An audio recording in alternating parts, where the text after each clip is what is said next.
Lesson 31, Equations with Parentheses. Remember that the symbols of inclusion are the parentheses, this ones, the brackets, and the braces. And we have three different kinds because they help us see in which order we have to simplify them. So we're always going to start with the parentheses, then the brackets, and then the braces. So let's look at this example. We have a parenthesis, and that is the first thing we have to get rid of. So we'll do distributive property, 3 times 5, 15, and 3 times negative x, negative 3x. Then we pass the x that is adding to subtract to have like terms, and the 15 that is adding to subtract to the 8. Once we add, then we pass the negative 4 to divide, which is going to be negative 23 over negative 4. And remember that we always reduce as much as we can. In this case, it's only the negatives, so the answer is 23/4. And that's it. In the next example, we have two parentheses, so we'll do that first. So we multiply here and here, so 3x minus 6 plus 5.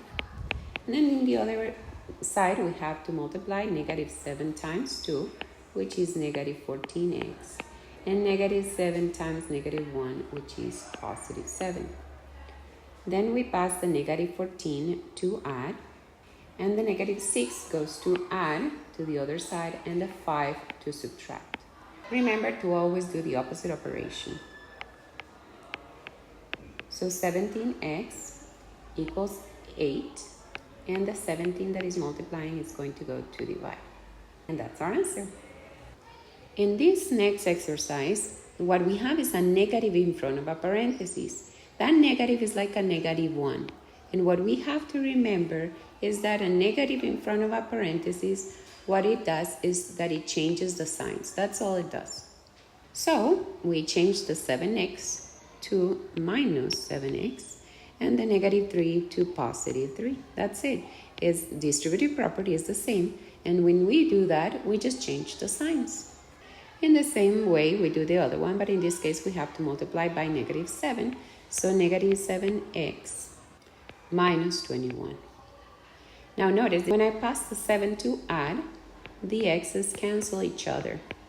And so I have 0 equals negative 24. And since that is not true, because 0 does not equal 24, that's not true, then the answer is empty. There's no solution. So you can put the answer like this. That's an empty set, or there's no answer. Or you can also put it like this, that there's no solution.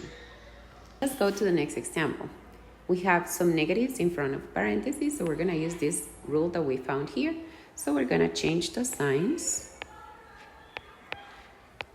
What is positive goes negative, and what is negative goes positive. The same thing here, we're going to change what was negative, what's going to be now positive y. Now notice that in this case, we have a parenthesis, but there's no sign here. It's a plus sign. So whenever we have a plus sign or there's no sign, we only have to take away the parentheses. There's nothing to do to it. Now we do like terms, and in this case, we have negative 4y minus 3y, and then on the other side, we have the negative 8 minus 3.